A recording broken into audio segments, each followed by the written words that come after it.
नमस्ते दर्शकों, स्वागत है आपका मीडिया विजिल के प्लेटफॉर्म पर। कल अमांडा गॉर्मन ने प्रेसिडेंट बाइडेन की ओथ टेकिंग सेरेमनी पर जो पोयम पढ़ी, उसकी आखिरी पंक्तियों से ही मैं शुरुआत करना चाहूंगी। For there is always light, if only we are brave enough to see it, if only we are brave enough to be it. प्रकाश हमेशा मौजूद है, अगर अगर हम इतने साहसी हैं कि उसे देख सके, और इतने साहसी भी कि हम वो प्रकाश बन सके। कुछ ऐसा ही प्रकाश बनकर सामने आया है ये किसान आंदोलन। किसान वो प्रकाश देख भी पा रहे हैं और बन भी पा रहे हैं। पर हम जैसे लोग इस आंदोलन को कभी रोमांटिसाइज करते हैं वहां की फोटोज को अपलोड कर कर, या कभी सवालों की कटघरे में डाल देते हैं। पर हम में से कुछ लोग ऐसे हैं जो इस आंदोलन को लेयर बाय लेयर, परत दर परत, गहराइयों तक समझने की और डॉक्यूमेंट करने का प्रयास कर रहे हैं। उनमें से ही एक शख्स आज हमारे साथ मौजूद है, अमनदीप संधू जी। नमस्ते अमन जी। नमस्ते। अमन की किताब Punjab journeys through fault lines ने पंजाब को जिस तरह डिसाइफर करने का प्रयास किया है और उसको जिस तरह से लिखा गया है, शायद जरूरी है हम लोग वो सब पढ़े और समझे। तब शायद हम लोग उड़ता पंजाब और माहीवे से आगे बढ़कर पंजाब को समझ पाएंगे। पर आज हम बात करेंगे अमन से किसान आंदोलन पर, क्योंकि वो लगातार इस आंदोलन को करीब से दूर से डॉक्यूमेंट कर रहे हैं, उसके बारे में लिख रहे हैं, उसके बारे में हर तरह से बोलने का प्रयास कर रहे हैं। तो हम उनसे पूछेंगे उनकी किसान आंदोलन पर क्या राय है। सबसे पहले तो अमन, आप मुझे मैं आपसे बहुत एक इतिहास में जाकर एक सवाल पूछना चाहती हूँ। इतिहास मीडिया विजिल का इतिहास है। हम लोग ने नवंबर के शुरुआत में काफी किसान एंड में आंदोलन के शुरुआत में काफी किसानों के इंटरव्यू लिए थे। उनमें से कुछ युवा किसानों के भी इंटरव्यू लिए थे। उस इंटरव्यू के दौरान आई थिंक उस टाइम आपको भी याद होगा, कई फोटोज वायरल हुई थी जिसमें किसान कॉप्स को, पुलिस वालों को खाना दे रहे हैं। तो हमने उस युवा किसान से पूछा था कि भाई आप क्यों खाना दे रहे हैं, तो आपके विरोध में कर। तब उन्हें कहा था कि हम लोग ना भाई कन्हैया के वंशज हैं, जिन्होंने मुगलों और सिखों को, दोनों को जब उनकी जंग हुई थी, बिना भेदभाव के उनकी सेवा की थी। ऐसे जो आइकन्स हैं इनके बारे में हमने कभी टेक्स्ट बुक्स में नहीं सुना, हम एक्चुअली पॉपुलर उसमें भी नहीं सुना। पर ये जो यंग यूथ हैं जो इस आंदोलन में पार्टिसिपेट कर रहे हैं, वो लगातार इसको कंटेक्चुअलाइज कर रहे हैं आइकन्स के थ्रू, शायद इस ओरल हिस्ट्री के थ्रू। वो अपने आप को भी समझने की कोशिश कर रहे हैं, अपने रोल को भी। आप मुझे बताइए कि आपको ऐसे कितने और किस्से सुनने को मिले और इसका आप क्या मतलब निकालते हैं? नहीं, किससे तो अब लंगर इतना बड़ा चल ही रहा है। मेरा ख्याल कल परसों मैं देख रहा था डेटा, 1,20,000 मील्स एक दिन में पक रही है खाली सिंगू पे ही, है ना। तो वो तो अब बहुत सारे किस्से हैं। पर जो आपने बात कही ना टेक्स्ट बुक्स वाली, या जो हमको हिस्ट्री, जो रिसीव्ड हिस्ट्री होती है, इस किताब पे काम करते हुए भी मुझे लगा, मैंने अपने आप को बहुत क्वेश्चन किया कि मेरी कितनी रिसीव्ड हिस्ट्री थी जिसको मैंने फॉर ग्रांटेड ले लिया था, और कैसे पंजाब को देखते हुए पंजाब ने वो मेरी धारणाएं तोड़ी। नई धारणा पता नहीं बन सकी कि नहीं, पर पुरानी धारणाएं जरूर टूटी। लंगर की प्रथा जो है वो सिखी की बहुत अहम प्रथा है। इनफैक्ट गुरु नानक देव जी ने चलाई थी, और उन्होंने कहा था कि संगत पंगत होना चाहिए, कि कोई भेदभाव के बिना एक ही पंगत में बैठ के पूरी संगत खाए। उनका जो इंटेंशन था वो उस समय की जो आइडोलेट्री थी उसके खिलाफ थी, उस समय का जो कास्ट डिस्क्रिमिनेशन था उसके खिलाफ थी। तो उन्होंने इसे ही कहा था कि हम सब बराबर हैं, तो हम सब बराबर ही खाना खाएंगे एक दूसरे के साथ बैठ के। और कहते हैं कि राजा अकबर भी लंगर में बैठ के खाना खा चुके हैं। बहुत हुक्मरान आते हैं और लंगर खा के इसका सेवा होता है। भाई कन्हैया बहुत अहम शख्स है हमारे। मुझे नहीं लगता कि किसी टेक्स्ट बुक में, शायद पंजाबी के टेक्स्ट बुक में अब लिख दिया होगा उनके बारे में, पर हर सिख परिवार को उनकी कहानी जरूर पता है, क्योंकि एक बहुत अहम पॉइंट था सिखिज्म का कि वो किसी खास के खिलाफ नहीं था कभी भी। देखिए आजकल ये नैरेटिव बना दिया जाता है कि ये एक धर्म के खिलाफ था, ऐसा कुछ नहीं था कभी भी। इनफैक्ट वो हर उस हुक्मरान के खिलाफ था जो जालिम था, और उसमें हिंदू भी थे, उसमें मुगल भी थे, उसमें सारे टाइप के हुक्मरान थे। तो ऐसी युद्ध में जब गुरु गोविंद सिंह की लड़ाइयाँ होती थी तो एक सेवादार थे ये भाई कन्हैया, जो रात को जाके सबको पानी पिलाते थे और वो भेदभाव नहीं करते थे। तो उनकी शिकायत हो गई गुरुजी को कि देखो ये जाके दुश्मन को पानी पिला रहा है। तो गुरु ने उनको बुलाया और बोला कि तू ये क्यों कर रहा है। तो उन्होंने कहा आप ही ने तो ये बात कही है कि मानस की जात एक ही पहचान बो। तो अगर मानस की जात है तो सब एक है, तो फिर सबको एक तरह ही देखना चाहिए। तो लड़ाई के मैदान में हम ऐसा क्यों कहें कि कोई कौन है और कोई दुश्मन है कोई। और यही देखिए, यही फलसफा अगर आप देखें तो रेड क्रॉस का भी यही फलसफा है। दुनिया में जो जाते हैं, डॉक्टर्स विदाउट बॉर्डर्स का यही फलसफा है। तो ह्यूमैनिटी की सेवा करनी जो है वो एक बहुत अहम किरदार है सिक्खी का। और उसी संदर्भ में इन प्रोटेस्ट के दौरान भी जैसे जैसे बैरिकेड तोड़े उन्होंने हरियाणा में, वैसे वैसे वो रुक के उन्होंने खाना खिलाया उसी पुलिस को जो उन पे लाठीचार्ज कर रही थी, जो टियर गैस कर रही थी, वाटर कैनन कर रही थी। मुझे लगता है कि इस प्रोटेस्ट के दौरान ये लंगर तो बहुत चल रहा है, दुनिया भर में चलता है, बट इस प्रोटेस्ट के दौरान लंगर एक बहुत ही अहम गुडविल जेस्चर की तरह आके खड़ा हो गया। तो अब क्या करे पुलिस जिसने खाना खा लिया आपका, है ना। और बहुत पुलिस वालों से मैं मिला हूँ, सब कहते हैं अब सिंगू पे टीकरी पे ठंड तो बहुत हो रही है। टीकरी पे ज्यादा पुलिस है ही नहीं, सिंगू पे एक छावनी बनी हुई है पुलिस की, जिसको भी एक्चुअली दोनों तरफ से घेर लिया गया बीच में, क्योंकि छावनी के आगे भी एक टेंट, एक स्टेज बन गई है। पर रात को बेचारे बालन लेने आ जाते हैं, ठंड तो उनको भी लगती है ना। कपड़े उनके पास भी जो स्टेट की जो यूनिफॉर्म्स है उनसे नहीं उनका बन पाता।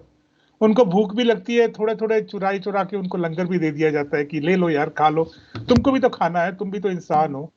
देखिए पुलिस में आते कौन है लोग, वही आते हैं ना काम करने जो किसी फैमिली के प्रेशर के कारण, किसी मजबूरी के कारण। ऐसा तो नहीं होता कि कोई सोचता है कि मैं देश के लॉ एंड ऑर्डर करने जाऊंगा, की रक्षा करने जाऊंगा तो पुलिस में जाऊंगा। वो शायद आईपीएस वालों के आंसर्स होते हैं, बट जो आम सिपाही होता है ना, वो तो बेचारा एक्चुअली किसानी परिवारों से ही आता है और वो उसकी मजबूरियां होती हैं। तो हम मतलब किसी भी बॉर्डर पे कभी भी कोई भेदभाव नहीं होता उनके साथ। और वही नहीं, जो हाँ सिंघू पे जैसे बहुत आसपास बहुत मोहल्ले हैं, बहुत गरीब लोग हैं उनमें, इंडस्ट्रियल एरिया टीकरी के आसपास तो पूरा इंडस्ट्रियल एरिया है। गाजीपुर भी मैं देख रहा था मुर्गा मंडी से आ जाते हैं लोग, कि वहां के भी तो बेचारे गरीब लोग हैं, तो ये उनको भी खिला देते हैं, राइट। क्योंकि सिक्खी का ये असूल है कि आप जो भी आपके पास आए उसको आप खाने का और अगर जरूरत पड़े तो रहने का भी प्रबंध करके दो। और इसीलिए अगर आप देखो, एक हाँ जी, नहीं नहीं इसीलिए नहीं अगर आप आप देखो बोलिए आप तो जो बोलिए। जो मुगल रोड थी, जो ग्रैंड ट्रंक रोड था, उस पे अगर आप देखो ये शेरशाह सूरी ने कारवां सराय बनाए थे, है ना। हर 25 किलोमीटर पे एक कारवां सराय मिलता है, क्योंकि लगभग एक घोड़ा या इंसान या एक कारवान उतनी डिस्टेंस पूरी कर सकता है। तो ये जो इन का कॉन्सेप्ट है, सराय का जो कॉन्सेप्ट है, जो किसी की देखभाल करने का कॉन्सेप्ट है, ये एक बहुत इंपॉर्टेंट हिस्सा है पंजाब में एटलीस्ट। हालांकि वो बादशाह सड़क तो चिटागोंग तक जाती है, बट यूपी बिहार में मैंने इतनी सराय नहीं देखी। पंजाब में पहले सराय होती थी, अब गुरुद्वारे हो गए। फंक्शन वही है उनका। तो एक्चुअली आई रिमेम्बर वहीं पे किसानों ने एक बात कही थी, किसान ही जवान है, जवान ही किसान है। मुझे आपने जो बात बोली कि किसान फैमिली से ये कॉप्स आते हैं, मतलब वो लोग वो बात भी समझते हैं कि जो हमारे विरोध में खड़े हैं वो भी हमारे साथ के ही लोग हैं, बस अपनी ड्यूटी और मजबूरी की वजह से उस साइड है। अमन मुझे एक बात बताएं, तो अभी क्योंकि ये बहुत हाल ही में हुआ है तो मैं इसके बारे में जानना चाहूंगी। पिछले 2-3 दिन में ये चीज हुई है। दिसंबर के महीने में भी ऐसा कुछ हुआ था। ऑल इंडिया किसान संघर्ष कोऑर्डिनेशन कमेटी जो है उसके नेशनल कन्वीनर वीएम सिंह को कुछ मतभेदों के चलते एक्चुअली बर्खास्त या सस्पेंड कर दिया गया था अपनी पोजीशन से। और अभी हमने पिछले 3 से 4 दिन में हम एक्चुअली फोन पे भी आपसे इस बारे में बात कर रहे थे। भारतीय किसान यूनियन के जो प्रेसिडेंट हैं गुरनाम सिंह सिद्धूनी जी, उनके मामले में भी ऐसी कुछ अफवाह या ऐसी बात ने तूल पकड़ा कि उनको बर्खास्त कर दिया जाएगा, उनको हटा दिया जाएगा इस आंदोलन से। तो मैं एक्चुअली थोड़ी गुस्ताखी माफ चाहूंगी क्योंकि आपकी किताब के टाइटल से बोरो करके मैं सवाल पूछना चाहूंगी। जैसे आप लिखते हैं कि a journey through fault lines, क्या ये किसान आंदोलन भी वो जर्नी है through fault lines? Are these protest a journey through the fault lines that we are seeing? हाँ, तो क्योंकि आपका हाँ। प्रोग्राम हिंदी बेल्ट में जाएगा और मेरा ख्याल कुछ क्लैरिफिकेशन करते चलें जैसे जैसे हम बढ़ रहे हैं आगे। तो ये जय जवान जय किसान का जो नारा था, ये लाल बहादुर शास्त्री जी ने दिया था। और इस उनका मायना उस समय ये था, हिंदुस्तान पे एक फूड क्राइसिस था बहुत बड़ा उस समय। हमें याद था कि 1930-1940 में बंगाल में एक बहुत बड़ा फेमीन हुआ था। करीब 43 लाख लोग मर चुके थे उसमें। और हम वैसा नहीं चाहते थे। हमारे जो संबंध थे बाकी देशों के साथ, उनमें भी हमने धोखे खाए, हमें सही गेहूं नहीं मिला, और बहुत कुछ हुआ। और देश ये सोच रहा था कि किसी रीजन को डेवलप किया जाए as a green revolution state. वो स्टेट पंजाब थी। तो जो शास्त्री जी का नारा था वो ये था कि जवान और किसान देश के दो बाजू हैं, एक सरहद की रक्षा करता है और एक भूख से बचाता है हमें। तो इसको जो हम एक बाइनरी की तरह देखने लग गए हैं कि ये एक दूसरे के खिलाफ हैं, वो बात गलत है। वो गवर्नमेंट करा रही है कि इन दोनों को एक दूसरे से लड़ा रही है। बहुत सारी फैमिली से मैंने पूछा, वो कह रहे हैं कि हमारे बच्चे फौज में हैं, हमारे बच्चे पुलिस में हैं, है ना। और वो कह रहे हैं कि वो हमसे एक्चुअली मिन्नतें कर रहे हैं, पुलिस वाली फैमिलीज, कि आप लोग ना जाओ प्रोटेस्ट पे, आप लोग, हमारी नौकरी का सवाल है। तो वो लोगों को समझ नहीं आ रहा क्या कहें अपने ही भाइयों को, अपने ही बंधुओं को, कि भाई ये प्रोटेस्ट करना भी बहुत जरूरी है, नहीं तो गवर्नमेंट तो खत्म कर रही है हमारी किसानी को, है ना। तो ये एक विडंबना है इस प्रोटेस्ट की, और मुझे लगता है कि गवर्नमेंट को इसको मिसयूज नहीं करना चाहिए, जय जवान जय किसान की जो बाइनरी है। आए अगर चड़ूनी साहब पे, तो वीएम सिंह ने एक बहुत अहम रोल प्ले किया है। जब 2017 में जब मंदसौर में 6 किसान मारे गए थे, तब AIKSCC का गठन हुआ। करीब 250 यूनियंस इसमें आके जुड़ी। वीएम सिंह इसके प्रधान थे। वीएम सिंह ने ही जो पहली मीटिंग्स करवाई दिल्ली में पंजाब के किसानों के साथ, हरियाणा के किसानों के साथ, तो उन्होंने राज्यपाल को, उन्होंने चड़ूनी को बुलाया।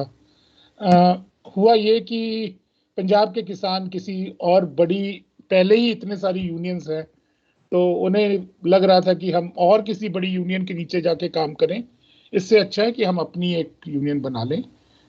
तो उन्होंने एक अपनी अम्ब्रेला यूनियन बना ली जो संयुक्त किसान मोर्चा है। इसमें भी अभी 2 ग्रुप्स इसके पार्ट नहीं है, हालांकि इसके साथ मिलजुल के चलते हैं। BKU उग्राहा और किसान मजदूर संघर्ष कमेटी, जो माजा की एक यूनियन है, वो भी काफी धड़ल्लेदार यूनियन है। तो इनका ये जो आपस में इतनी सारी यूनियंस में बहुत सारे डिफरेंसेस हैं, बट इनका एक कॉमन मिनिमम प्रोग्राम है कि ये चार जो हैं कि रिपील करो लॉज को, MSP लागू करो, और प्रदूषण का और इलेक्ट्रिसिटी का ऑर्डिनेंस ना लेके आओ। तो फॉल्ट लाइंस तो हैं, पर उन सब को ब्रिज करके इस वक्त ये लोग सब इकट्ठे हुए हैं। तो ये जो मैंने किताब की समय एक आस की थी कि कभी पंजाब को एक पोस्ट कॉन्फ्लिक्ट जोन की तरह देखा जाए, कि पार्टीशन भी हुआ है, मिलिटेंसी भी हुई है, ग्रीन रेवोल्यूशन के भी आफ्टर इफेक्ट्स हुए हैं, तो कहीं इनको एक दया की नजर से पंजाब को देखना चाहिए, एक मरहम की नजर से पंजाब को देखना चाहिए। वो पंजाब, हरियाणा और वेस्टर्न यूपी और अब तो देश के सभी किसान खुद ही अपने आप को मरहम लगाने उठ पड़े हैं। तो वो बहुत ब्यूटीफुल इनके बीच में जो समन्वय चल रहा है, करीब 500 यूनियंस इकट्ठे हुई हैं। चलो, वीएम सिंह के साथ जो जो गलती उन्होंने कर दी वो ये थी कि जब किसान पहुंचे दिल्ली के बॉर्डर, तो उन्होंने कहा कि आप वो निरंकारी ग्राउंड ले लो, बुरारी वाला। और किसानों को, खासकर BKU कादियां और कीर्ति किसान यूनियन को ये गवारा नहीं था, तो उन्होंने अपोज किया उसको। उस बहसबाजी में फिर वीएम सिंह ने को निकाल दिया गया, एक ही स्थिति। पर उनके लोग और उनकी यूनियन पूरी तरह गाजीपुर पे स्थापित है। वो वही लेके आए हैं अपने किसानों को, वो डेली वहां आते हैं। तो ऐसा नहीं है कि चलो एक ऑफिस होल्डर हो, नहीं हो आप तो आप पार्ट नहीं हो इस स्ट्रगल के, आप भी पार्ट हो। वो अपनी तरफ से एमएसपी के मुद्दे को सबसे अहम मान रहे हैं, क्योंकि वो गन्ना किसान का एक मुद्दा है, एमएसपी का बहुत पुराना मुद्दा है, बाबा टिकैत के समय का मुद्दा है वो, है ना। तो पर वैसे साथ ही हैं, मतलब पोजीशन नहीं है उनके पास। चडूनी के साथ जो हुआ, अब चडूनी का रोल जो रहा है इस संघर्ष में वो बहुत अहम है, कि पंजाब के किसान तो 2 महीने से संघर्ष कर रहे थे। जब पंजाब में ही उन्होंने बंद लगा रखे थे, रेल पे बंद लगा रखा था, करीब 43 जगह उन्होंने पेट्रोल बंक्स और रिलायंस के जो मॉल्स हैं, जो अदानी के साइलोज हैं, ऑक्ट्रॉय पोस्ट हैं, इन सब पे बंद लगा रखा था। पर खाली उग्रहा नहीं लगाया इतना, बाकियों ने और भी बहुत कुछ लगाया था। तो जब ये फाइनली उठ के दिल्ली की तरफ बढ़े, तब वहां बैरिकेड लगा रखे थे हरियाणा पुलिस ने। तो लीडरों की राय ये थी कि हम रुक जाते हैं यहाँ पे, पर यूथ साथ साथ में, और यूथ बोल रहा था कि अगर रुकना ही था तो हम उठ के क्यों आए, फिर तो हम वहीं बैठे थे, हम आए हैं तो अब दिल्ली जाके आएंगे, या दिल्ली जाके घेरा करेंगे हम इसका। तो उस समय चदूनी साहब ने बहुत अहम रोल प्ले किया। बीकेयू जो उनकी है, उन्होंने एक्चुअली अर्ली सितंबर में प्रोटेस्ट किए थे पिपली में, और बहुत लाठीचार्ज हुआ उनपे केसेस डाले गए उनके मेंबर्स पे, हाल मर्डर के केसेस, इंटेंट टू किल के केसेस डाले गए। पर उन्होंने फिर भी हिम्मत करके, उनके किसान और पंजाब के किसानों ने फिर बैरिकेड्स उखाड़े और फिर ये दिल्ली पहुंच गए। जो रीसेंट कंट्रोवर्सी हुई है वो इसलिए हो रही है, क्योंकि हुई थी कि कह रहे हैं कि वो पॉलिटिकल पार्टी से मिल रहे हैं। देखिए, संघर्ष में बहुत लोग आते हैं, और हर जो आता है वो पॉलिटिकल होगा किसी ना किसी तरीके से, पर वहां आके अपनी पार्टी पॉलिटिक्स नहीं कर रहा है, और ना ही वहां उनको स्टेज दिया जा रहा है। मैं बैंगलोर में रहता हूँ, मेरी लोकल एमएलए आई प्रोटेस्ट देखने जब मैं वहां था। सौम्या आई वहां पे, और उसको इतनी इंस्पायर हुई कि कल वो लोग कांग्रेस वाले यहाँ पे बैंगलोर में प्रोटेस्ट कर रहे थे, ना। पर जो किसान संस्थाएं हैं उनका पॉलिटिकल पार्टी से कोई नाता नहीं है, वो लोग एक जानबूझ के उन्होंने ये एक स्टैंड लिया हुआ है। क्योंकि देखिए, स्वामीनाथन कमेटी 2004 में बनती है, 2007 में उसका रिपोर्ट आती है। कांग्रेस को उसके बाद 7 साल थे इंप्लीमेंट करने के लिए, उन्होंने नहीं किया। बीजेपी ने 2014 में वादा किया, पर बीजेपी ने भी इंप्लीमेंट नहीं किया है। 7 साल बाद अब जाके, मतलब स्वामीनाथन कमेटी से 13-14 साल बाद जाके ये प्रोटेस्ट तैयार हुआ है, और वो भी तब हुआ जब गवर्नमेंट ने कितने क्रूर लॉज लेके आ रही है जो किसानों के खिलाफ है ना। तो चदूनी साहब का पॉलिटिकल पार्टी से मिलना कोई गुनाह नहीं है। इनफैक्ट मूवमेंट में ही अगर आप देखो तो योगेंद्र यादव की अपनी पॉलिटिकल पार्टी है, आनंद मोला लेफ्ट से आते हैं, है ना, वो तो नेगोशिएशंस में जा रहे हैं, है ना। तो आई थिंक ये ऐसी लाइंस हम ना इतनी hard and fast lines draw नहीं कर सकते, और वो भी संयुक्त किसान मोर्चे ने भी वो बात समझ ली, और उनको निकाला भी नहीं गया। इनफैक्ट कल की मीटिंग में वो भी मौजूद थे वहां पे। तो ये थोड़ा बहुत तो होता ही रहता है, बट इससे कोई ज्यादा फर्क नहीं पड़ता मूवमेंट को, कि जैसे वीएम सिंह जुड़े हुए हैं, चडूनी साहब भी जुड़े हुए हैं, और बहुत अहम है। और अभी तो अगर आप देखें तो जो बलबला बन रहा है ग्राउंड पे, जो हरियाणा के जाट जो उनके मन में है 26 जनवरी को लेके, उनको अगर कोई संभाल सकता है तो वो चडूनी साहब ही संभाल सकते हैं, है ना। तो मूवमेंट को बहुत जरूरत है उनकी। पर कोई भी इंसान, जो सबसे बढ़िया बात मेरे को मूवमेंट की लगी वो ये है कि एक डिसेंट्रलाइज्ड लीडरशिप है। कोई भी अकेला मूवमेंट से ऊंचा नहीं है। मूवमेंट का अपनी एक आत्मा बन चुकी है, उसकी अपनी आत्मा को तृप्ति होगी तब मूवमेंट खत्म होगी, नहीं तो ये चलती रहेगी, है ना। और इसीलिए हर लीडर का स्वागत है, हर कैडर का स्वागत है। पर सिक्की में एक बात होती है, मन नीवा मत उच्ची, कि आप अपने अहम को नीचा रखो और अपने ज्ञान को ऊपर रखो, है ना। और ये उसी मत पे चलनी चाहिए। ये अभी तक 57 दिन हो गए आज, उसी बात पे चल रही है। जो अपना नाम कमाना चाह रहा है वो तो निकल जा रहा है इसमें से बाहर। जो मूवमेंट के साथ, मूवमेंट को डेडिकेट होके आ रहे हैं, वो जुड़े ही हुए हैं, वो चल रहे हैं साथ में। तो मैं मजाक में कहता हूं कि दूध रिड़का जा रहा है, मक्खन भी निकलेगा, लस्सी भी निकलेगी। आपने मस्त बिल्कुल मेटाफोर से एनालॉजी सारी ढूंढी है पंजाब की धरती से। अम, अमन मुझे क्योंकि आपने किताब लिखी है और आपने पूरा कंटेक्चुअलाइज किया है पूरा हिस्ट्री बैकग्राउंड को, और उसमें बहुत आप खुद पर्सनली इम्पैक्ट हुए उन सब चीजों से। तो मैं आपसे ये जानना चाहूंगी कि जो आप मोमेंट अभी देख रहे हैं, ये आंदोलन जो अभी देख रहे हैं, इसको हम हिस्टोरिकली ऐतिहासिक तौर पे कैसे कंटेक्चुअलाइज करें? मतलब आप ही का मैं आर्टिकल पढ़ रही थी कैरावन में कि कैसे जो खाप है, हरियाणा की खाप, उसने एकदम अपनी सारी सॉलिडारिटी, अपना सारा वेट पुट बिहाइंड कर दिया है जो सिख लीडर्स हैं या फिर बाकी किसान लीडर्स हैं, मैं सिर्फ सिख लीडर्स नहीं कहूंगी, पर कैसे समझेंगे इसको, इन सॉलिडारिटीज को हिस्टोरिकली कैसे समझेंगे? देखिए, हिस्ट्री अगर देखना चाहे तो बहुत दूर जाना पड़ेगा हमें। और हाँ। वो दूर शायद जब अलेक्जेंडर ने इन्वेड किया था इंडिया, है ना, सिकंदर जब आया था यहाँ। देखिए, हाँ। ये पंजाब और ग्रेटर पंजाब मैं इसको मानता हूँ, ये जो अफगानिस्तान से लेके दिल्ली तक का जो एरिया, जो 5 दरियाओं की धरती है, ये अपने भूगोल के कारण ये उपमहाद्वीप है हमारा हिंदुस्तान का, इसकी रक्षा करता आया है। ये इसका गेट है। और जो हमारा ये उपमहाद्वीप है, ये शायद हमारा घर है ना। तो गेट की कहानी कभी घर की कहानी नहीं होती, क्योंकि गेट पे तो बहुत लोग आते जाते हैं, घर के अंदर बहुत कम जा सकते हैं। तो जो गेट बना के रखा है वो पंजाब ने बना के रखा है 3000 साल से। इसी धरती में कितने ही इन्वेडर्स जो सेंट्रल एशिया से आए, हुन्स आए, मंगोल्स आए, साइथियंस आए, पर्शियंस आए, यूरोपियंस आए, ये सब इसी पाथ से तो आ रहे थे। एक्चुअली स्पिनगार माउंटेन में एक छोटा सा पाथ है, वो खाइबर पास जो है, उसी में से हम्म। निकल के आ रहे थे ये सब। और यहाँ हम्म। आके वो इन लोगों को के साथ इनकी लड़ाइयां भी हो रही थी, इनके साथ इनका ट्रेड भी हो रहा था, सब कुछ चल रहा था, एक साथ ही चल रहा था।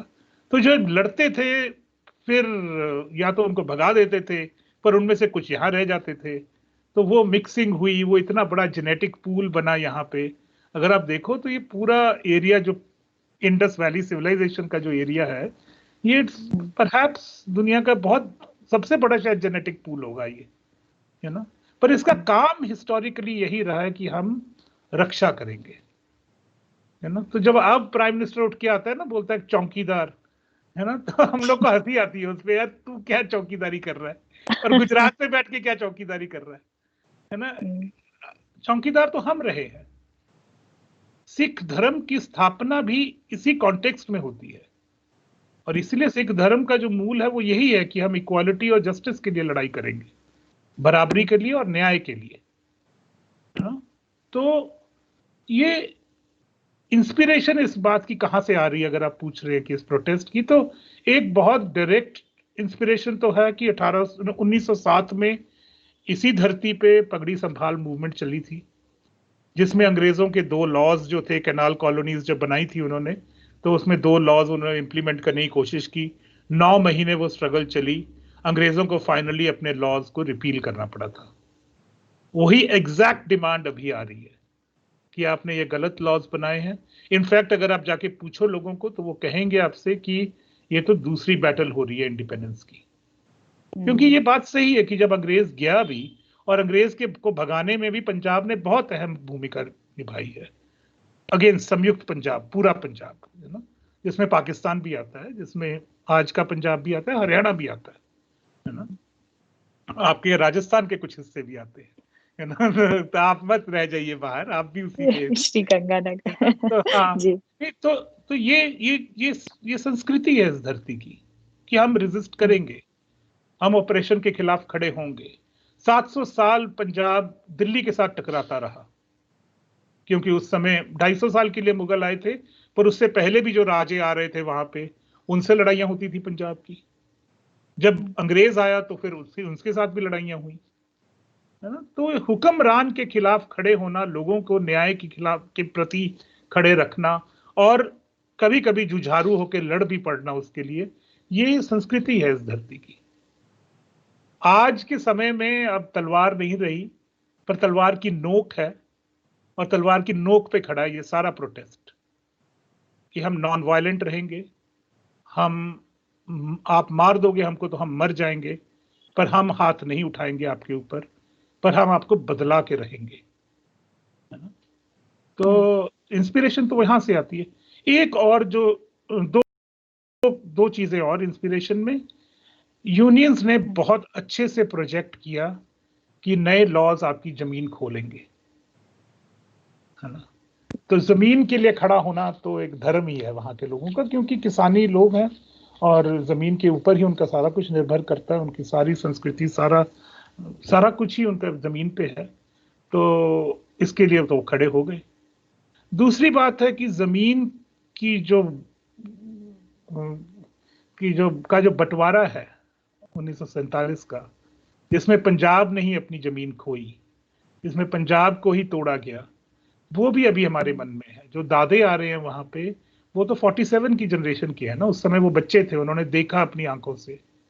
तो वो भी तो वो सारा कुछ ही एक साथ चले आ रहा है कि हम अपनी जमीन नहीं घुसने देंगे, हम इसको बचाने के लिए अगर मरना पड़े तो मर जाएंगे।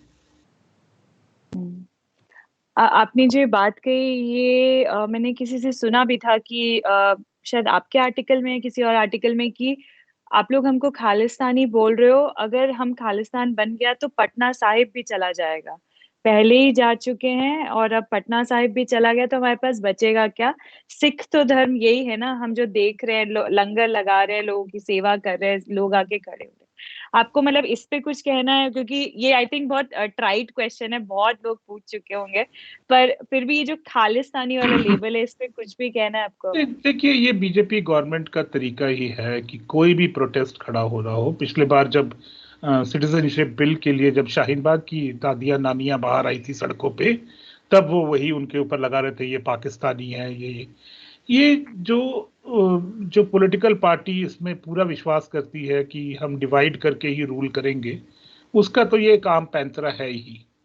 जो तो इन्होंने अभी खालिस्तान वाली बात उठा दी, है ना।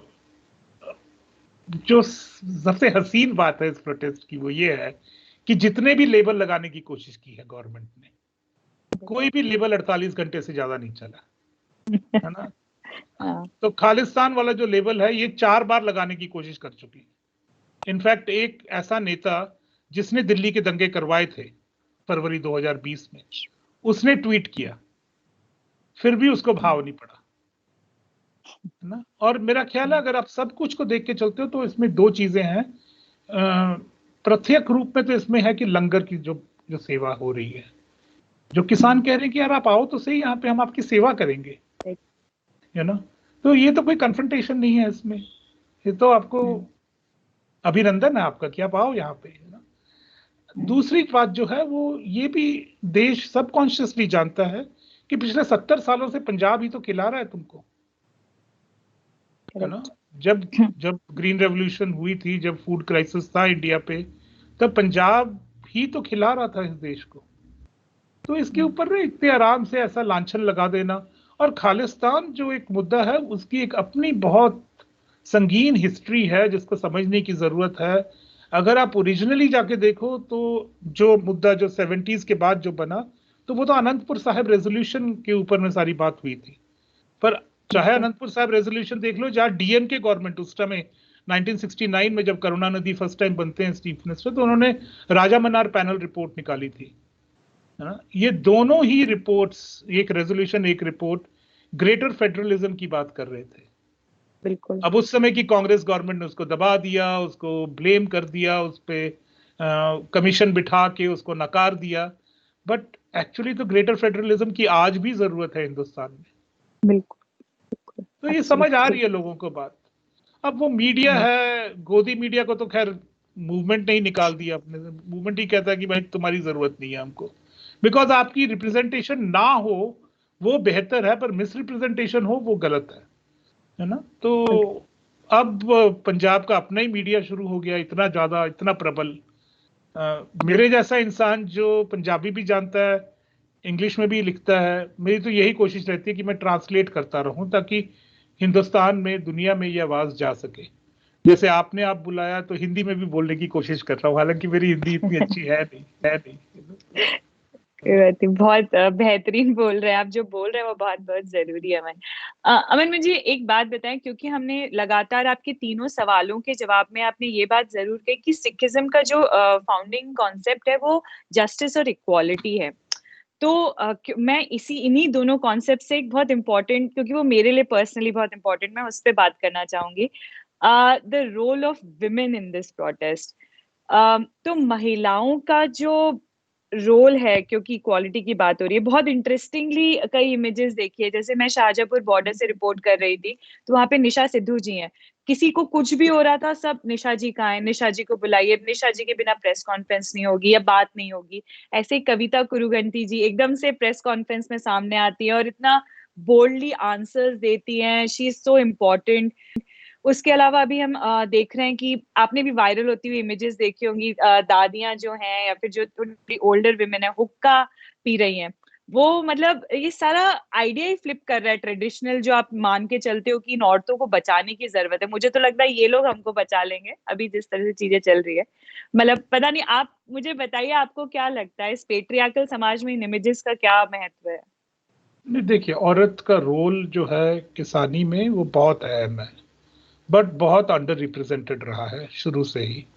करीब 72% औरतें खेतों में काम करती हैं, रूरल इंडिया की जो स्टेटिस्टिक्स है, और करीब 12% औरतों के नाम पे जमीन है ना। तो बहुत ज़्यादा डिफरेंस है उसमें, है ना। मैं पर्सनल अपनी लाइफ से एक बताता हूँ आपको वाकया। हाँ जी। मेरे मामा जी जब जमीन चला रहे थे अपनी, तो मामी जी का देहांत हो गया। उसके क्या? कुछ सालों बाद मैंने देखा कि उनकी खेती भी नाकाम सी हो रही थी। वो ठेके पे देने की सोच रहे थे, वो सब कर रहे थे। तो मैंने उनसे पूछा, मैं बोला कि क्यों नहीं कर पा रहे खेती आप? तो बोले घर को संभालने वाला कोई नहीं है ना, है ना। तो ये जो एक किसानी परिवार होता है या एक्चुअली शहरी परिवार भी होता है, उसमें जो एक रोल्स जो डिफाइंड होते हैं हमारे, वो दोनों पूरे होते हों तभी वो कामयाब हो सकते हैं। अगर एक कोलैप्स हो जाए तो दूसरा कामयाब नहीं होता है। आयरॉनिकली, ये जो रोल्स डिफाइंड हुए हैं इनको भी रीडिफाइन करने की बहुत जरूरत है, क्योंकि जो अनपेड लेबर है एक औरत की घर में, है ना, और एक्चुअली अगर वो किसानी परिवार की औरत है तो उसकी अनपेड लेबर है पशुओं की देखभाल में, जमीन की देखभाल में, वो सब में जिसमें वो हिस्सा लेती है, वो सब में वो अनपेड रह जाती है, अनकैरेक्टराइज्ड रह जाती है। तो ये तो रिफॉर्म हमको अपनी थिंकिंग में लाना पड़ेगा ना, हमको गिनना पड़ेगा कि हाँ, ये पूरा मेहनत कर रही है, इसके साथ साथ जो आदमी काम कर रहा है उसके साथ साथ ही औरत भी काम कर रही है। तो अभी अच्छा लग रहा है कि कुछ मतलब इमेजेस तो बहुत अच्छी लगती हैं, बट अगर आप फिर भी थोड़ा क्रिटिकली देखो तो 41 में से कितनी औरतें हैं जो नेगोशिएट कर रही हैं गवर्नमेंट के साथ? एक कविता जी ही हैं, है ना। तो बिल्कुल। इसमें 10 औरतें क्यों नहीं है, 20 क्यों नहीं है, 25 क्यों नहीं है? ये पूछने वाली बातें हैं ना। देखिए, मैं मान लूं कि हाँ जी बहुत अच्छा हो रहा है इस वक्त, तो पर दैट वुड बी पर्दा डालने वाली बात होगी, क्योंकि पेट्रियार्की जो इशू है, खासकर पंजाब की सोसाइटी में और नॉर्थ इंडिया की सोसाइटी में, ज्यादातर सेमी फ्यूडल सोसाइटीज में, एग्रेरियन सोसाइटीज में, ये पितृसत्ता बहुत भारी है ना। तो ये जो अभी जो हो रहा है ग्राउंड पे, ये एक शायद एक उदय हो रहा है ऐसे कल का, जहां पे शायद औरतें अपनी जो उनका हक है वो लेने के लिए और प्रबल होंगी। इस वक्त तो वो आदमियों के साथ आके ही खड़ी हुई हैं कि हाँ भाई, तुम्हारी लड़ाई है, हमारे परिवारों की लड़ाई है, मैं तुम्हारे साथ खड़ी हूं। पर वो आगे जाके अपना हिस्सा पे आप खड़ी होंगी, अपना इख्तियार करेंगी, वो अभी होना बाकी है। वो देखेंगे कैसे होता है ना। पर ये चेंज आएगा। कुछ आदमी भी रसोइयों में घुसे हैं, तो उनको भी समझ आ रहा है कि औरत का काम जिसको फॉर ग्रांटेड ले रहे थे वो इतना फॉर ग्रांटेड नहीं ले सकते, क्योंकि बहुत कठिन होती है औरत की जिंदगी, है ना। बिल्कुल। तो ये काम अभी बहुत आगे होना है। मूवमेंट के बाद जो बनेगा पंजाब, और पंजाब, हरियाणा, वेस्टर्न यूपी, सारा ये इलाका हमारा, है ना, ये इसमें बहुत ज्यादा बदलाव आएगा। जो ओवरऑल पॉलिटिकल कॉन्शियसनेस राइज की है, वो जेंडर पे भी राइज की है, और वो बहुत अच्छी बात है। क्योंकि आपने ए, एंड ए, में एक पॉलिटिकल। एक हाँ, एक बिल्कुल छोटी सी बात और जोड़ दूं उसके साथ। बिल्कुल बिल्कुल। औरतों के आने से ना मूवमेंट थोड़ी सॉफ्ट भी हुई है। खाली मर्द मर्द होते ना वहां पे, तो वायलेंट सी होती, एग्रेस। खुरदरी सी होती, मीठा ना बोलते लोग, अपने आप को देखते ना, थोड़ी दो बार टोकते ना अपने आप को, है ना, जो नॉर्थ इंडियन मेल्स की जो एक तरीका है ना। औरतों के आने से सॉफ्टनेस आई है, जेंटलनेस आई है, वार्मथ आई है मूवमेंट में, वो भी बहुत अहम है ना। लोग जो आम ही हर सेंटेंस में दो गालियां देते हैं, है ना, वो भी अपनी जुबान को थोड़ा लगाम दे रहे हैं कि भाई औरत है, नहीं करना चाहिए। छेड़खानी जो इतनी आम से करते हैं वो भी थोड़ा देख रहे हैं अपने आप को, है ना। अब तो छोटे छोटे non vigilante but discipline committees सी बनी हुई हैं हर साइट पे, क्योंकि बहुत बहुत बचाना पड़ रहा है ना मूवमेंट को। ये आरएसएस वाले घुस रहे हैं, संघी आ रहे हैं, डिस्टेबलाइज करने की कोशिश कर रहे हैं। तो बट वो औरतों पर भी ध्यान देते हैं, इनफैक्ट ये जरूरी करते हैं कि हालांकि टॉयलेट्स की बहुत बड़ी प्रॉब्लम है, पर फिर भी कोशिश करते हैं कि औरतों को प्रायोरिटी मिले। तो ये अच्छी बातें भी हो रही है ना। मर्दों में बदलाव आना मेरा ख्याल सबसे अहम इसकी पूर्ति होगी मूवमेंट की। बिल्कुल। हाँ, आपने बहुत सही बात बोली। इंट्रोस्पेक्शन का जो प्रोसेस चल रहा है वो बहुत इम्पोर्टेंट है। क्योंकि अमन, आपने जो बात कही पॉलिटिकल कॉन्शियसनेस की, और आपने जिक्र भी किया जो कि आपकी जो कॉन्स्टिट्यूएंसी की एमएलए है वो साथ में आपके आंदोलन करी थी, सौम्या, जो कांग्रेस से है। तो मैं इसी पे एक्चुअली एक सवाल पूछना चाहूंगी कि हम लोग जब शाहजहांपुर बॉर्डर गए थे फील्ड रिपोर्टिंग करने, तो हमारे साथ कांग्रेस के ही कुछ प्रोफेशनल सदस्य थे, और वो लोग कुछ पैसा इकट्ठा कर कर लेके गए थे कि हम लोग आंदोलन में जाके मदद करेंगे, जो भी उनकी वजह रही हो, सिंबॉलिक टोकनिज्म, उस पर हम बाद में जाएंगे। पर इंटरेस्टिंगली क्या हुआ उस टाइम पे कि किसानों ने बोला हमारे पास ना जी सफिशिएंट पैसा है, हमें जरूरत नहीं है। तो वो लोग भी बहुत सख्ते में आ गए कि भाई ये क्या हुआ, मतलब अब हम क्या करें, how do I we become relevant, हम कैसे रेलेवेंट हो।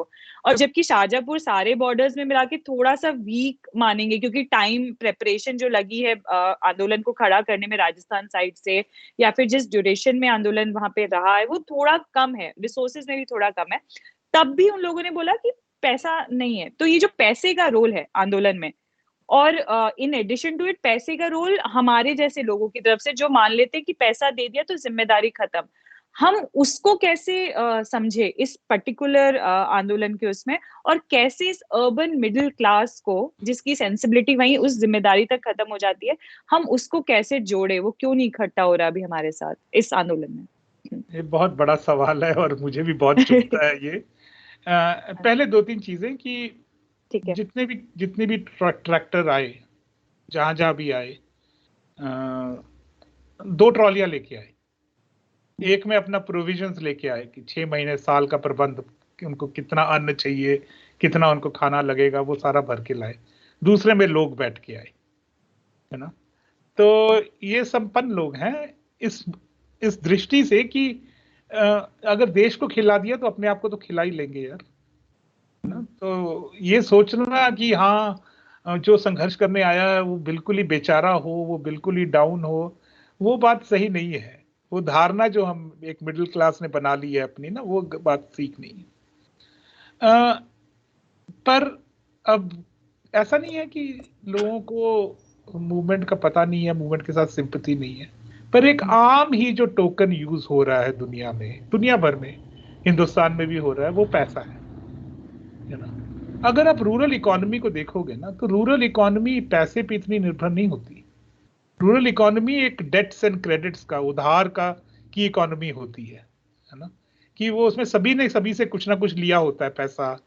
किसान ने आड़तीय से लिया होता है, आड़तीय ने पेट्रोल वाले से लिया होता है, पेट्रोल वाले ने खाद वाले से लिया होता है। सबका हिसाब किताब चलता रहता है एक दूसरे के साथ। पैसा इतना अहम नहीं होता।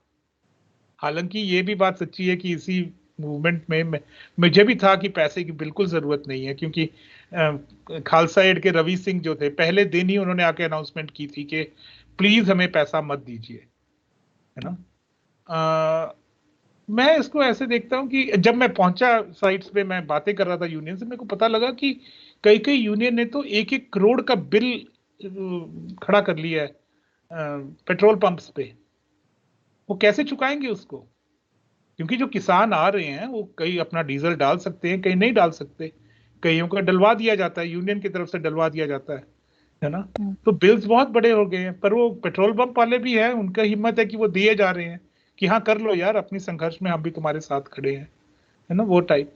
तो पैसा, अब जब मैं था वहां पे तो गाजीपुर में बहुत बारिश, एक्चुअली सारे साइट्स पे बारिश हुई, पर क्योंकि गाजीपुर रोड के ऊपर है और एक इंक्लाइन प्लेन पे है फ्लाईओवर के ऊपर, तो बारिश हुई, टेंट टूट गए, गद्दे गीले हो गए, कंबल गीले, रजाइयां गीली हो गई। एक दिन में दोबारा साइट खड़ी करनी पड़ी, फिर बारिश हुई, फिर वो गिर गई, फिर दोबारा खड़ी करनी पड़ी। तो बहुत एड की जरूरत पड़ रही थी वहां पे। जो यूपी से किसान निकल के आ रहा है, वो तो उस गवर्नमेंट ने इतनी तशद्दद की हुई है किसान पे कि वो बच बच के केवल अपने आप को लेके आ पा रहा है, वो सामान नहीं ला पा रहा अपने साथ।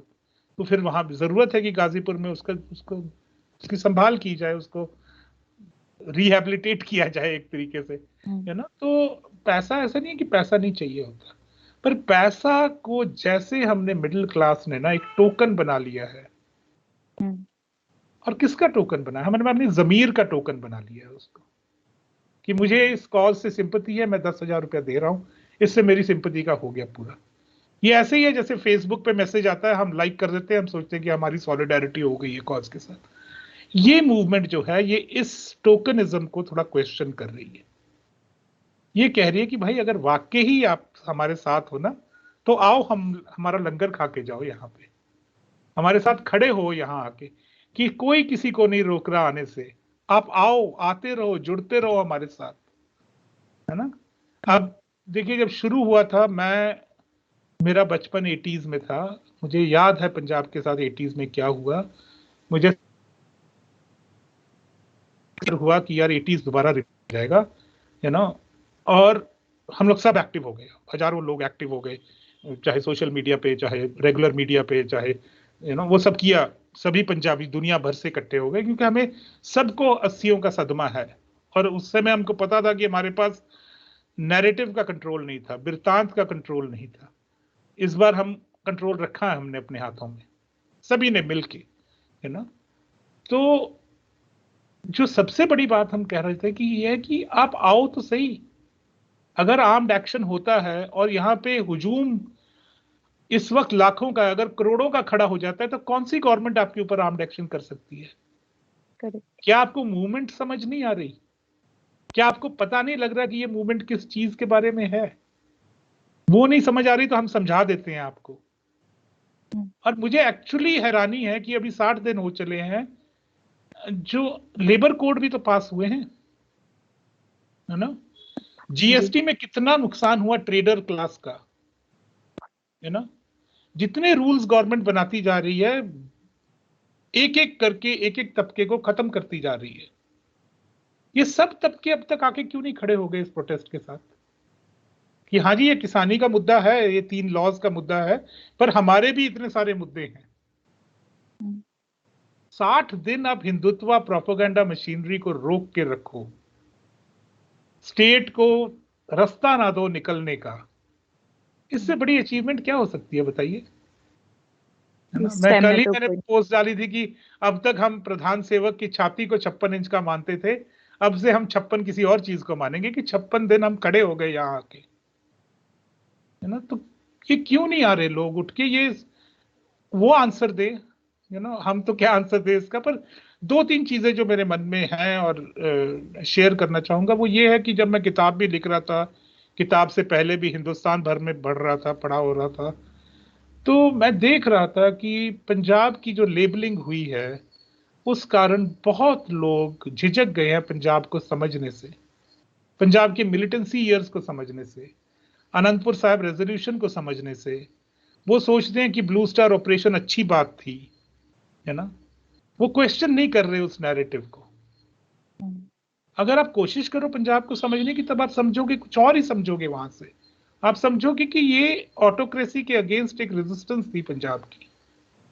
बहुत गलतियां हुई और पंजाब का ही नुकसान हुआ, हमारे हजारों लोग मरे, हमारे हजारों लोग अभी भी गुमशुदा हैं, जस्टिस नहीं मिला है, पर खड़े होता रहा पंजाब आगे। ये जो एक एजुकेटेड क्लास की जो हेजिटेशन है ना पंजाब के साथ एंगेज करने की, ये अब उनके लिए बाधा बन रही है। उनको समझ नहीं आ रहा मूवमेंट को कैसे सपोर्ट करें या ना करें। एक और अहम बात है कि यही एजुकेटेड क्लास जो है, ये जब कई सारे मूवमेंट्स हुए हैं, नर्मदा बचाओ मूवमेंट हुआ, बहुत बड़ा मूवमेंट था हमारे देश का। जब बाबरी टूटी है तब उस पर भी बहुत बहुत विद्रोह हुआ था हर जगह। पर इनको इतनी आदत सी पड़ गई है ना कि जिस मूवमेंट में जाते हैं उसको आर्टिकुलेट करने लग जाते हैं, तो फिर सारी अटेंशन उन पे आ जाती है, मूवमेंट पे अटेंशन नहीं रहती। वो स्पेस ये मूवमेंट इनको नहीं दे रही है, एक्चुअली स्टेज ही नहीं दे रही है इनको। सिंगल स्टेज पे तो बाउंसर लगा रखे हैं उन्होंने। उसको कुछ नहीं समझ आ रहा बाउंसर को क्या करना है क्या नहीं। उसका है कि 5 मिनट दूंगा, 5 मिनट से ज्यादा नहीं दूंगा, क्योंकि इतनी भीड़ उमड़ रही है वहां पे, इतने लोग बोलना चाहते हैं। सोचिए 30 जथेबंदियों की स्टेज है, हर जथेबंदी को 2-2 घंटे का टाइम मिलता है, और उसमें भी हम 100 लोग बोलना चाहते हैं, तो वो बाउंसर तो सबको घुमा रहे। पी साईनाथ जी को ही 5 मिनट मिले वहां पे, है ना। तो और कोई पंजाब का आ जाता है तो उसको लगता है हाँ ये शायद बंदा ठीक होगा, इसको 7 मिनट दे देता हूँ। बाउंसर को इतनी समझ आ रही है, उसको ज्यादा नहीं समझ आ रही है ना। पर ये जो एजुकेटेड क्लास है जिसको ना, ये जो तबका, इसको स्पेस नहीं मिल रही है। और इनको जब स्पेस नहीं मिलती ना, तब ये अपनी बॉडीज लगा के खड़े नहीं होते आगे। ये क्वेश्चनिंग है, मैं कर रहा हूँ क्वेश्चनिंग, हमारे हमारे उस क्लास को ही क्वेश्चनिंग कर रहा हूँ, है ना। लास्ट जो चीज है इसमें वो यही है कि इतना तबका जो अभी तक नहीं जुड़ रहा है, ये इतनी सी बात नहीं समझ पाया अगर कि पंजाब का दिल कितना बड़ा है, इस प्रोटेस्ट का दिल ही कितना बड़ा है। तब तो भाई फिर उनकी कमी है ना, वो हमारी तो कमी है नहीं, हमने तो कोई गलती की नहीं है, उनका ही लॉस हो रहा है। क्योंकि देख लो, आप इतने सोशल मीडिया घुमाया आपने, आप इतने change.org पे पिटीशंस डालते रहते हो, छोटे छोटे प्रोटेस्ट करते रहते हो जो गवर्नमेंट को चलती रही है पिछले 7 सालों से। अब तो यार मौका है, सबको मौका है, अब तो आ जाओ साथ में, आपकी छोटी लड़ाइयां भी इसी में कवर हो जाएंगी। हाँ? अब वो ना समझे तो उनको क्या कहा सकता है। आपने बहुत आर्टिकुलेटली बोल दिया, मुझे इस पे कुछ नहीं बोलना। अमन, मुझे एक बात बताइए, दुख आपने होता है, दुख होता नहीं है, फाइनली दुख होता है कि आप किसानी नहीं समझते, रूरल इंडिया नहीं समझते। आपके परिवार 2 जनरेशन पहले ही किसानी से निकल के आप शहरों में आए हैं, आप अपने रूट्स को भूल गए हो। आप अपने डाइनिंग टेबल को तो देखते हो डेली, आप ये तो देखते हो कि जो आप रोटी खा रहे हो ये 55 रुपए किलो आटा देके खा रहे हैं। किसान ने जब बेचा था 18 रुपए पे बेचा था। ये बीच का जो 43 रुपया ये कौन खा गया, इतना भी नहीं दिखता आपको, है ना। तो मुझे दिस इज लगता द है प्रॉब्लम। प्रॉब्लम ये है कि आप समझ नहीं रहे हो कि this is the agrarian business corporation जिसने पूरा स्क्यू कर दिया है आपके सिस्टम को ही। गेहूं को आटा बनना, पैक होना और ट्रांसपोर्ट होने में कितना पैसा चाहिए, 3 गुना रेट बढ़ जाएगा। मक्की 7 रुपए किलो बेच रहा है किसान, आप 50 रुपए किलो खरीद रहे हो, है ना, मक्की का आटा। आपको ये नहीं दिखता कि कौन है जो एक्चुअली एडवांटेज ले रहा है यहां पे। ये सारी स्ट्रगल उन्हीं के तो खिलाफ है कि अब एक धनाड़ उसमें से सारे गोदाम ले लेगा, एक धनाड़ उसमें से सारी बिक्री ले लेगा अपने हाथ में। ये सारी स्ट्रगल उन दोनों के खिलाफ ही तो है। आपको इतनी सी बात नहीं समझ आ रही तो फिर क्या बताए आपको।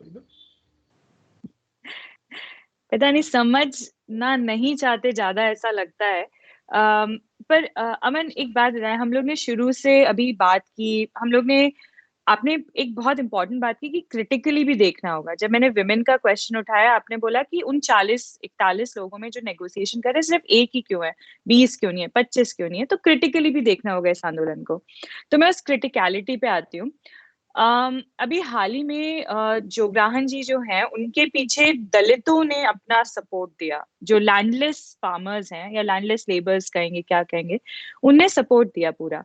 पर यही जो लेबरर्स हैं, यही जो दलित हैं, कास्ट क्वेश्चन है, ये बहुत एक्सप्लॉइट भी हुए हैं उन जाटों से, उन रिच फार्मर्स से, दे हैव बीन एक्सप्लॉइटेड।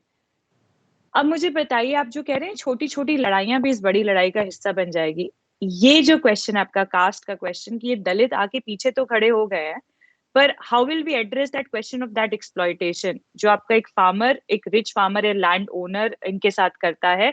और सिर्फ एक ही एरिया के क्यों दलित आए हैं, बाकी जो आप जैसे जोग्राफिकली आप भी बताते हैं, दोआब है, माझा है, मालवा है, सिर्फ मालवा के दलित ही आए हैं, लेकिन दोआब और माझा के अभी नहीं आए हैं।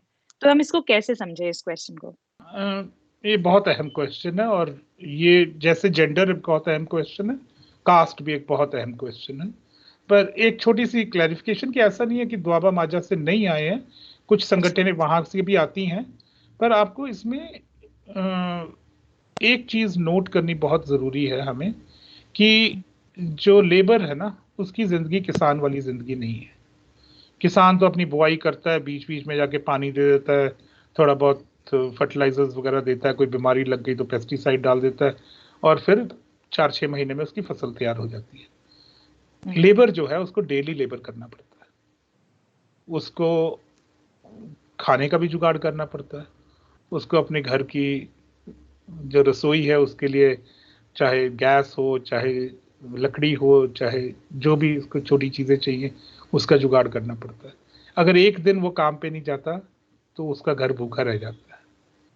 ये कंडीशंस बहुत अलग अलग हैं किसान की और लेबर की, है ना। तो लेबर को आप उतनी तादाद में आते नहीं देखोगे, और वो बिल्कुल सही भी है, उनकी जो कंडीशंस है उसके हिसाब से वो नहीं आ सकते। जहां तक उनकी सपोर्ट की बात है, लेबर के मन में जब पहली चीज आती है ना, जब ये लॉज आते हैं, तो ये होती है कि अच्छा, इतने सदियों से तुमने हमारा शोषण किया, अब तुम्हारी जमीन भी चली जाएगी, सही हो रहा है तुम्हारे साथ। एंड मैं कंप्लीटली मानता हूं उसको, क्योंकि जट की जो धौंस है ना दलित के ऊपर, वो जमीन की तो धौंस है, और क्या है। और जमीन तो उसने बनाई तो होती नहीं, वो पैदा ही हुआ होता है जट के फैमिली में। ट्रू। पैदाइश तो हमारी एक एक्सीडेंट ही है ना, है ना। तो वो अपने एक्सीडेंट के बलबूते पे इतनी धौंस जमाते हैं दलित पे, ये तो गलत बात है। तो दलितों के मन में भी ये है कि जा रही है तो जाए, बट ऐसा है नहीं बात कि खाली जाएगी ही नहीं, उनकी ही नहीं जाएगी, है ना। वो एक एस्पेक्ट है उनका जो आपस का रिलेशनशिप है। दूसरा है कि जब सभी की चली गई, जब कॉरपोरेट सरमाएदार हो गए हमारे, तब वो सभी की वाट लगा देंगे, और उसमें लेबर की वाट और ज्यादा लगेगी, क्योंकि उनको कुछ तो लोग चाहिए होंगे ना जो खेती को सुपरवाइज करे, वो तो फिर जट ही होंगे। पर लेबर को पूरी तरह कुचल दिया जाएगा उस सिस्टम में। साथ में इतनी मैकेनाइजेशन और हो जाएगी कि लेबर को काम ही नहीं मिला करेगा, राइट। पर जो सबसे अहम बात है, और इस पे मैं डिफर नहीं करता हूं मूवमेंट के आर्टिकुलेशन से, पर शायद इसकी आर्टिकुलेशन एक और टाइप की हो जाती तो शायद और भी अच्छा होता, या एक सप्लीमेंट्री आर्टिकुलेशन हो जाती तो भी शायद अच्छा होता। वो ये है कि ये जो सारा जो प्रोटेस्ट हो रहा है, ये खाली जमीन चली जाने का डर नहीं है, ये एक्चुअली इंडिया की फूड सिक्योरिटी का ही डर है। क्योंकि 67%, 67% हिंदुस्तान पीडीएस पे चलता है, बिल्कुल। है ना। राशन कार्ड पे उनको आटा, चावल, गेहूं मिलता है। क्यों मिलता है? अगर मंडी प्राइवेटाइज हो गई, अगर एफसीआई ने खरीद करनी बंद कर दी, अगर स्टॉक पाइलिंग बड़े बड़े बिजनेसमैन करने लग गए, तो ये जो नेशनल फूड पूल है या स्टेट का फूड पूल है, इसको अन्न कहां से आएगा? इसका आंसर लॉज में नहीं रखा हुआ, गवर्नमेंट बता ही नहीं रही है। पिछले बीजेपी के दौरान ही इस वक्त एफसीआई पे -2.65 लाख करोड़ का डेट चढ़ा हुआ है, राइट। मेरा ख्याल ये इंक्रीज हुआ पिछले 6 सालों में, करीब 2 लाख करोड़ बढ़ा है ये डेट। गवर्नमेंट इसको सॉल्व नहीं कर रही है, इस प्रॉब्लम को। तो जो सबसे बड़ा क्राइसिस होगा आने वाले 1-2 सालों में, वो है कि गवर्नमेंट प्रोक्योर ही नहीं करेगी अन्न, गवर्नमेंट देगी ही नहीं गरीबों को अन्न। अगर ये 2,000 रुपया हर 3 महीने में दे भी दिया उन्होंने, तब भी खाना ही इतना महंगा हो जाएगा, आटा चावल ही इतना महंगा हो जाएगा कि गरीब उसको अफोर्ड नहीं कर पाएगा, है ना। तो इस मूवमेंट की आर्टिकुलेशन अगर ये भी होती, पैरेलल आर्टिकुलेशन की फूड सिक्योरिटी का थ्रेट है, देश की फूड सिक्योरिटी का थ्रेट है, तो और लोग जुड़ते आके इसके साथ। बट क्योंकि ये किसानी मुद्दा की तरह पेश हुआ, बना और पेश हुआ, तो ये आर्टिकुलेशन मिसिंग हो गई इसमें से। अभी भी जोड़ सकते हैं, बट जो दलित वर्ग है, जो बहुजन वर्ग है, पूरा ही जो गरीब वर्ग है, वो सब इस मूवमेंट के साथ ही है, क्योंकि सबको पता है कि हमारे साथ होगा क्या आने वाले सालों में। तो अमन, मेरा आखिरी सवाल है आपसे, और ये मैं आपने, क्योंकि इस बारे में आपने दो जगह रेफरेंस दिया। आपने एक ये बात कही जब गुरनाम सिंह जी की बात कर रहे थे कि पॉलिटिकल पार्टीज का प्रेजेंस जरूरी है, वो सॉलिडारिटी भी जरूरी है, और आपने एक पॉलिटिकल कॉन्शियसनेस की भी बात करी। तो हम लोगों ने पहली बार, एक्चुअली 7 साल में पहली बार ऐसा देखा है कि बीजेपी के लीडर्स रिजाइन कर रहे हैं, उनके खुद के। हम लोगों ने हरियाणा के भाजपा लीडर जो हैं श्याम सिंह राणा, उन्होंने इन बिल्स को लेकर रिजाइन किया। जो एक्स प्रेसिडेंट है किसान यूनिट के तारलोचन सिंह गिल, उन्होंने भी रिजाइन किया। अभी हम देख रहे हैं अभय चौटाला का जो प्रेशर बन रहा है दुष्यंत चौटाला के ऊपर, जो जिस वजह से हो सकता है दुष्यंत चौटाला को अपना सपोर्ट वापस लेना पड़े। आरएलपी जो हनुमान बेनीवाल जी है राजस्थान में, उनने भी अपना सपोर्ट विड्रॉ किया एनडीए से। हरिंदर सिंह खालसा भी हाल ही में बिल्कुल उनने रेजिग्नेशन दिया। तो ये सारे जो लोग हैं, तमाम जो सपोर्टिंग पार्टीज थी और जो खुद के भी इनके लोग हैं, जो ऑब्वियसली उनकी कॉन्स्टिट्यूएंसी किसानों की तो होगी, ये निकल रहे हैं बीजेपी से, पहली बार चैलेंज कर रहे हैं उस आइडिया को जो अब तक ऐसा लगता था इनविंसिबल सा कुछ है। What does this mean? आपको ऐसा लगता है कि इलेक्टोरली भी इसका कुछ मतलब निकलेगा, या कोई और पॉलिटिकल अलायंसेस? मतलब हो सकता है, I am being very hopeful, but मैं फिर भी आपसे जानना चाहूंगी क्योंकि आपने ज्यादा नहीं नजदीकी से देखा नहीं, होपफुल वाली बात नहीं है। हम सबको ये है कि देश कैसे चलेगा आगे। पर एक थोड़ी क्लैरिफिकेशन, चंदूनी के टाइम में मैंने कहा था कि उनका मिलना पॉलिटिकल पार्टी से कोई गलत नहीं है, पर मैं ये नहीं कह रहा हूं कि पॉलिटिकल पार्टी सपोर्ट करें। वो अपना अच्छा, बनाए ना मंच। चौधरी साहब भी यही कह रहे हैं, आप अपना ओके। मंच बनाओ, आप करो। आप कहाँ गुम कहाँ हो गए हो, है ना। ये सारा, इतने हमारे वोट लेके जाते हैं। चंदूनी जी खुद ही कह रहे थे एक इंटरव्यू में कि अगर 35% बीजेपी को वोट मिली है, तो 65% दूसरों को भी तो मिली है। वो एकजुट होके क्यों नहीं प्रेशर डाल रहे गवर्नमेंट के ऊपर? वो क्यों फटे फटे पड़े हुए हैं, है ना। तो बात ये है, मेरे ख्याल बहुत अच्छा है कि इस मूवमेंट के साथ ना जुड़े पॉलिटिकल पार्टी। वो बहुत ज्यादा अच्छा। बैगेज होगा, उसको हैंडल करना भी मुश्किल होगा, और एक्चुअली वो तोड़ देगा इस मूवमेंट को, है ना। तो ठीक।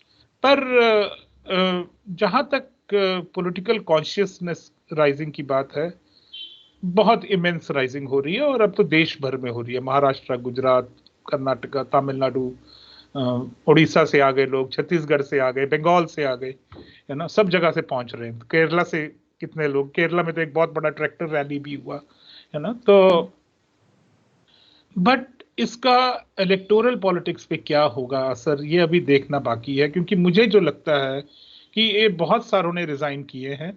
मजा मुझे तब आएगा जब दुष्यंत चौटाला रिजाइन करे और हरियाणा की गवर्नमेंट गिरे, और जब नीतीश के साथ जो अभी थोड़ी सी चूं चूं करने लगे हैं जो वहां के, वो लोग जब निकल के तेजस्वी के साथ जुड़ेंगे, तो वहां की गवर्नमेंट भी गिरे। जब तक बीजेपी की 3-4 गवर्नमेंट्स गिर नहीं जाती ना, तब तक उनको अकल नहीं आएगी। अभी अभी जैसे वो धड़ल्ले से बोलते कि जी कानून तो वापस नहीं होंगे, है ना, वो टोन भी चेंज होनी बाकी है अभी उनकी। एक्चुअली जितना मूवमेंट बढ़ रहा है उतनी वो कमजोर होते जा रहे हैं। पर अगर 2-3 गवर्नमेंट्स गिरेंगी, तब तो उनको बिल्कुल ही, है ना, हताश होंगे। वो हताश करना है ना। पर इस मूवमेंट ने ये दिखा दिया हमको कि सारी पॉलिटिकल पार्टीज इस देश की वो नाकाम है। किसी को ये पहचान नहीं पड़ी कि इतनी बड़ी गलती कर रही है गवर्नमेंट। ये ऐसा नहीं है कि ये सडनली जून में ही हुआ है, ऐसा भी नहीं है। 2 साल पहले नीति आयोग के जो हेड थे, वो पंजाब को आके बोल गए थे कि भाई आप निकलो ग्रीन रेवोल्यूशन मॉडल से बाहर। तब नहीं सुना पॉलिटिशियंस ने उनका। फरवरी में एक मीटिंग होती है चंडीगढ़ में, जिसमें ये आती है बात, सारे पार्टीज के पॉलिटिकल लीडर्स हैं वहां पे। किसी ने नहीं सुनी ये बात, किसी ने काम नहीं किया इसके ऊपर। ये यूनियंस पे ही आके रहना था क्या, कि यूनियंस ही काम करने लगे जून के बाद इस पे? पर एक्चुअली यूनियंस, अगर आप डीपली बात करो उनसे, तब वो बताएंगे कि 90s से उनको ये हादसा हुआ था, जब से उरुग्वे कॉन्फ्रेंस हुई थी, general agreement of trade and tariff की, जब से WTO बना है, वर्ल्ड ट्रेड ऑर्गेनाइजेशन, तब से पता है कि ये होना है एक दिन। तो ये सारी पॉलिटिकल पार्टीज जो देश की हैं, इन्होंने क्या किया, इनके पास क्या मॉडल है? क्या इनका मॉडल वही है जो न्यू लिबरलाइजेशन में हमने देख लिया पिछले 30 साल में, कि हमारा हेल्थ सेक्टर खराब हो गया प्राइवेटाइज करने के बाद, हमारा एजुकेशन सेक्टर खराब हो गया प्राइवेटाइज करने के बाद। ठीक है, इंडस्ट्री बनी है, मिडिल क्लास बढ़ा है, शहर बने हैं, पर गांव हमारे उजड़ते जा रहे हैं। तो इन सभी पॉलिटिकल पार्टीज के पास, और स्वामीनाथन कमेटी रिपोर्ट दोनों ने इंप्लीमेंट नहीं की, तो भरोसा क्यों करे पॉलिटिकल पार्टीज पे? और ये सवाल बनता है कि ये क्या वाकई हमको रिप्रेजेंट करते हैं, ये क्या वाकई हमारे भले के लिए इलेक्ट हुए हैं? ऐसा तो नहीं लगता। इसी कारण ये जो मूवमेंट है ये पॉलिटिकली नॉन अलाइंड है in terms of party politics. But as हाँ, ये कोर्ट भी इसी कारण नहीं गई, क्योंकि कोर्ट तो पिछले सालों से कह रही है बीजेपी को, करो लागू, करो लागू Swaminathan commission report. BJP affidavit पे एफिडेविट भरती जा रही है, तो कोर्ट की भी कोई बस में है नहीं। इसलिए ये चाहे कॉन्स्टिट्यूशन की उल्लंघना हुई है इन लॉज को बनाते हुए, पर फार्मर्स का डिसीजन था कि हम उस रास्ते नहीं जाएंगे, हमारी बात गवर्नमेंट से है, गवर्नमेंट के साथ ही रहेगी। अब इस पॉलिटिकल कॉन्शियसनेस में से क्या निकल के आता है, ये तो देखना बनता है ना। पर अभी 3 साल है इलेक्शंस में, ये पहले तो ये मूवमेंट जीती जाए, उसके बाद देखते हैं कौन कहाँ खड़ा होता है जाके। बहुत कुछ बदलेगा, सागर मंथन हो रहा है ना। अमृत भी निकलेगा, विष भी निकलेगा। हर आदमी, हर अपने आप को एक अलग अलग जगह पे, हर औरत भी है ना पाएगा। वहां से देखते हैं कि नई क्या चीज बनती है इस देश में। बट मॉडल्स कई हैं, मॉडल्स प्रोपोर्शनल रिप्रेजेंटेशन का भी है, जो एक्चुअली 1930s में बाबा साहेब अम्बेडकर ने, मोहम्मद अली जिन्ना ने, मास्टर तारा सिंह ने जो बात तब कही थी, जब देश भी आजाद नहीं हुआ था, जब खाली ये आइडिया हुआ था पूर्ण स्वराज का, है ना। तो वो मॉडल्स भी हैं हमारे पास। फर्स्ट पास द पोस्ट को खत्म करना पड़ेगा, ये मॉडल भी है हमारे पास, पर वो कैसे होगा, क्या होगा, मुझे नहीं पता अभी, और किसी को भी नहीं पता। बट ये बवाल बहुत बड़ा बन रहा है, और मुझे तो अच्छा है कि हिलना चाहिए ये सारा सिस्टम, क्योंकि हम ऑलमोस्ट इतनी ज्यादा सिनिसिज्म है हमारे में कि जब पार्टी अपना मैनिफेस्टो देती है हमको, हम पढ़ते ही नहीं मैनिफेस्टो को, हमें पता ही है कि इन्होंने इंप्लीमेंट नहीं करना। आपको याद हो कि 2014 इलेक्शंस में, जनरल इलेक्शंस में, बीजेपी का manifesto first round of voting के बाद आया था, है ना। तो हम क्या इलेक्शन लड़ रहे हैं, हम क्या जीत रहे हैं, हम क्या गवर्नमेंट्स बना रहे हैं, all that should be questioned, और वो क्वेश्चन हो रहा है इस मूवमेंट में, और ठीक है, होना चाहिए। Thank you so much Aman, thank you. आपने सब कुछ इतना आर्टिकुलेट किया। आप जाने से पहले अगर कुछ कहना चाहेंगे 26 जनवरी के जो ट्रैक्टर मार्च है उस पे, नहीं तो I will not bother you with more questions. नहीं, I think it's a great thing that the citizens of the country want to celebrate the nation, want to celebrate the constitution. ये बहुत अच्छी बात है कि देश की आवाम जो है, देश की जनता जो है, गणतंत्र दिवस कहते हैं, तो गण को तो गिनो उसमें, है ना। वो ये कहना चाह रही है कि आज ये कॉन्स्टिट्यूशन पेश किया गया था, आज से हमारा देश इस कॉन्स्टिट्यूशन के तहत बंध गया था, हम इस देश को सेलिब्रेट करना चाहते हैं, इस दिन को सेलिब्रेट करना चाहते हैं। इसमें क्या गलत है? अब उसकी सिक्योरिटी कैसी करनी है, उसकी अरेंजमेंट्स कैसे करनी है, ये गवर्नमेंट की जिम्मेदारी है, और गवर्नमेंट निभाए अपनी जिम्मेदारी। ये तो अच्छा हुआ कोर्ट ने कह दिया कि भाई दिल्ली पुलिस तुम जाओ अपने बॉस से पूछो, और हमें पता ही है दिल्ली पुलिस का बॉस कौन है ना। तो अब देखते हैं क्या होता है, अगले 3-4 दिन अभी पड़े हैं उसमें। बट डिमांड बिल्कुल सही है, और लोगों को सेलिब्रेट, हम काहे अपनी छत के ऊपर एक रिपब्लिक डे का इंडिया का फ्लैग करें यार। आप दिल्ली जो BMW जैगुआर से भरी हुई है, वो देखे तो सही, ये BMW जैगुआर आए कहां से?